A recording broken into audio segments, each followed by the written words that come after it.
You aren't imagining it. Time is accelerating for you. You've felt it, haven't you? That weird feeling that the years aren't just passing by anymore. They're sprinting. The sense that your best moments are disappearing in the rearview mirror. The holidays seem to show up faster every year. Your kids grow up in a flash. You look in the mirror and think, wait, where did the last decade go? What if I told you that you're not imagining it? It's not just a feeling, and it's not just you getting more sentimental with age. It's a real phenomenon, and researchers think it's rooted in the very way our minds process the world. The science behind it is more fascinating, and maybe a little more unsettling than you might think. In the next few minutes, we're going to look at the leading scientific theories for why your personal experience of time seems to be speeding up. And more importantly, we're going to talk about some real strategies you can use to fight back, reclaim your moments, and consciously slow it all down. The problem: a shared panic. Before we get into the nitty-gritty science, let's just acknowledge this feeling, because it's one of the most universal yet weirdly isolating parts of being human. It's that quiet panic on a Sunday night when you realize another week is just gone.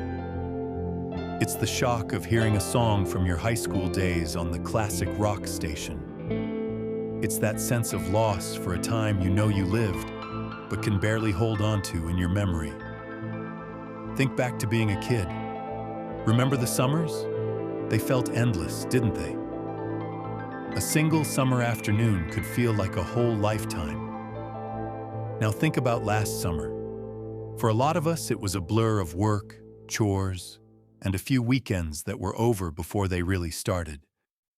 This isn't just in your head. It's a feeling that's been reported in studies all over the world, from Germany to Japan.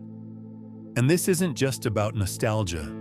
It's a genuine fear of running out of time. The fear that your life is a movie stuck on fast forward and you're missing the best parts. You might have just told yourself that this is what happens when you get older, with more responsibilities and routines. While those things play a part, many researchers believe they are symptoms, not the root cause. The real culprit might not be your schedule, but your brain. And understanding how it works is the first step to dealing with it. The science: why time flies. So why does this happen? Well, science doesn't have one single definitive answer. Instead, it seems to be a mix of a few key factors: a trick of mathematics, a quirk of how we make memories, and a potential change in our brain's own processing speed. Let's break down these theories. The math of it all. The proportionality theory. The first explanation is the most straightforward, and it's all about simple math. This idea was first floated way back in 1897 by a philosopher named Paul Janet. He theorized that we perceive a period of time in relation to the total amount of time we've already lived. Here's how the theory goes. When you're 5 years old, 1 year is a whopping 20% of your entire life. It's a massive chunk of your existence, packed with huge firsts. Your first day of school, learning to ride a bike, a first real friend. The sheer proportional weight of that year makes it feel huge. Now jump ahead to your 50th birthday. A single year is now only 2% of your life. It's a tiny sliver compared to the mountain of time you've already experienced. From a purely mathematical perspective, each new year is an increasingly smaller fraction of your total life. This lines up with a psychological principle called Weber's Law, which basically says our ability to notice a change in something depends on how big it was to start with. If you're holding a 1-pound weight, you'll definitely notice if someone adds another pound. But if you're already holding 100 pounds, 1 extra pound is barely perceptible. As we pile on the years, Each new one we hold is just harder for our brains to register as a big deal. So part of why time feels like it's speeding up is because relative to your whole life, it is. But that's just one piece of the puzzle. The memory glitch. Routine versus novelty. How we remember time is just as important as how we experience it. When we look back, our sense of a period's length seems to be strongly influenced by the number of new memories we made during that time. And this is where modern adult life gets in the way. Think of your brain as a super efficient archivist. When you experience something new or exciting, your brain creates a rich, detailed, high-definition memory file. Childhood is bursting with novelty. Your first kiss, first time driving, first day at college. Each event forces your brain to pay close attention and create dense memories. When you look back on those years, you're scrolling through thousands of these rich files, so the period feels long because it was packed with new information. But as we get older, life gets routine. The commute, the job, the meals, the weekends, it all starts to follow a pattern. From your brain's efficiency-obsessed perspective, there's no need to make a brand new, detailed memory for a Tuesday that was 99% the same as last Tuesday. To save energy, it just lumps them into a compressed folder called Another Work Week. When you look back at a year filled with routine, there's almost nothing to grab onto. The file is practically empty, and the year feels like it vanished. This is often called the holiday paradox.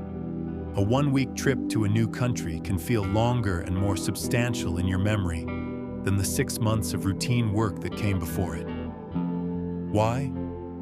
Because that week was stuffed with novelty, new sights, sounds, and foods. It generated hundreds of new memory files, stretching its perceived length in your mind. The biological clock theory. A slower processor? This last idea is maybe the most mind-bending. It's not just about math or memories. Some scientists theorize that the very speed at which our brain processes reality changes as we age. The idea is that our internal clock slows down, which makes the outside world seem to speed up. One of the main proponents of this is Duke University professor Adrian Behan. His theory, based on physics, proposes that our brain's processing speed gets slower as we get older. Think of your mind as a camera. As a kid, your brain is like a high-speed camera, capturing tons of frames per second. It's sucking in a massive amount of information, which is why a single day can feel so long and dense. According to this theory, as we age, our neural pathways get more complex and also start to degrade a bit, creating more resistance. The result? Your brain's frames per second rate starts to drop. You're perceiving fewer distinct moments in the same amount of clock time. It's like watching a flip book. If the story has 1,000 pages, it takes a while to get to the end. But if the same story is told in 100 pages, you'll fly through it. Recent studies offer some support for this idea. A 2024 study that scanned people's brains while they watched a movie found that the brains of older participants shifted between different activity states less often than younger participants' brains. In essence, a younger brain logs more distinct neural events in the same amount of time. Since our brain's sense of time is built on the number of events it registers, a period with fewer events feels shorter. So you aren't just imagining it. Your experience could be a direct reflection of your neurobiology. We've just covered some pretty dense, and let's be honest, slightly unnerving science. But understanding the theories behind a problem is the first step to solving it. If you're finding this as fascinating as I do, and you're ready to learn how to fight back, take a second to subscribe. It lets me know you want more content like this and ensures you won't miss the next part. the practical guide to slowing time down. The solution: bending your perception of time. Okay, so we've laid out the theories: proportional time, memory-erasing routines, and a potentially slowing brain. It sounds a little bleak, but here's the good news. While you can't stop the clock on the wall, your perception of time is flexible. It's a construct of your brain, and you can influence it. You can't stop aging, but you can manage the other variables, especially memory and attention. By changing your behavior, you can encourage your brain to create denser, richer memories, which can help stretch your subjective experience of time. Here's a 4-part battle plan. Break up with routine. Cultivate novelty. Your most powerful weapon is novelty. If routine is what compresses your memories, novelty is what expands them. You have to intentionally inject newness into your life. This doesn't mean you have to quit your job and backpack across Europe, though that would definitely work. You can find powerful doses of novelty in small, everyday acts. Start by looking at your routines: your commute, your lunch, your evening TV show, your weekend chores. Now start breaking them one by one. Take a different route to work. Try a new restaurant for lunch instead of eating at your desk.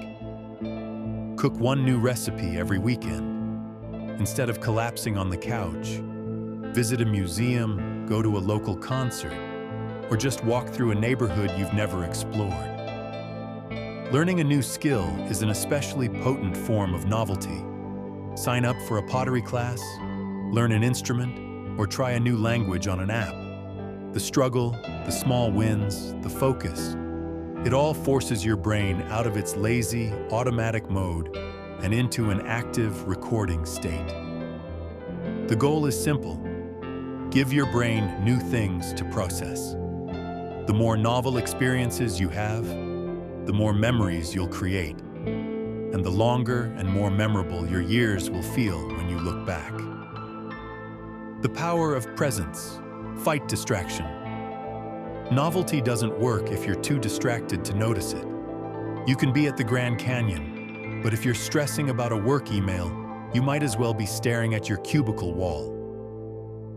Presence is what amplifies novelty. It's paying full, undivided attention to the here and now, and it's the foundation of encoding strong memories. A practical first step is to practice monotasking. When you're doing something, do only that thing. When you're talking with a friend or playing with your kids, put your phone away. In another room, give them your full attention. Look at them, listen to them. When you're eating, just eat. Pay attention to the taste and texture. This focus tells your brain, pay attention. This moment is important. Record it. Another great technique is vivid reflection. At the end of each day, take 5 minutes to actively recall what happened. Don't just list things, relive them. Remember the joke your coworker told. Recall the feeling of the sun on your skin. Re-experience the taste of your coffee. This act of retrieval strengthens the memory, signaling to your brain that it's worth keeping. You're basically curating your own memories, giving the day more substance in your mind. Actively seek out awe.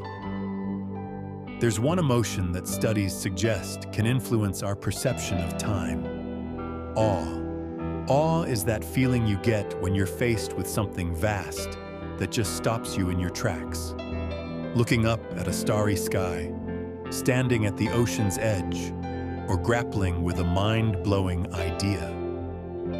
When you experience awe, your brain has to hit pause and work a little harder to process what's going on. That cognitive effort can make time feel more expansive, so the solution is to actively seek out awe. You don't have to travel the world. Watch a thunderstorm roll in. Drive out of the city on a clear night and just look at the stars.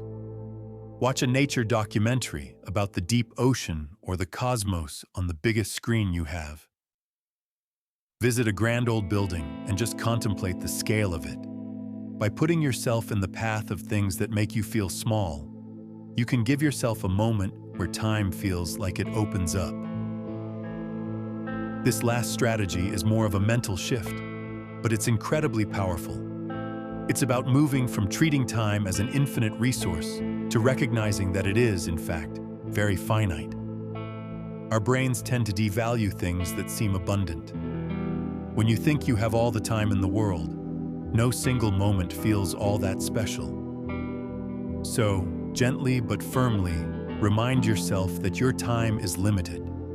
This isn't meant to be depressing, it's meant to be motivating. Try a thought experiment. The average person might have about 90 summers in their life. If you're 40, you might have 50 left. If you see your parents twice a year, you might have fewer than 100 visits left. When you frame time like this, it stops being abstract and becomes a series of precious, countable events. Suddenly, that boring family barbecue isn't just another calendar item.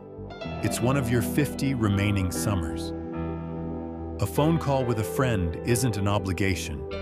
It's a connection that is part of a finite set. This mindset gives the present moment a sense of importance, forcing you to pay attention and savor it. It encourages your brain to treat everyday moments with the care it usually reserves for big, novel events.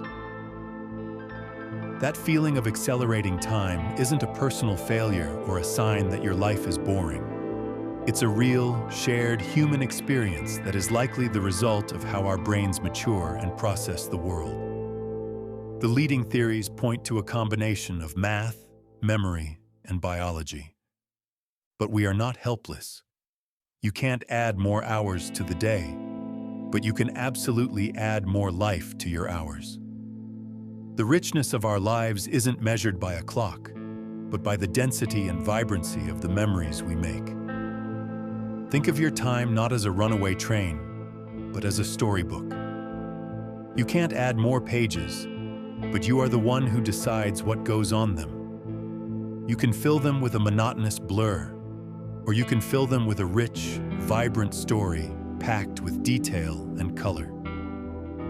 By breaking your routines, staying present, seeking awe, and embracing the preciousness of it all, you can take back the pen. You can learn to write moments into your life with such richness that when you look back, the years will feel long, full, and deeply lived. What is one new thing you're going to do this week to start filling your pages? Share it in the comments below. Your idea might just be the inspiration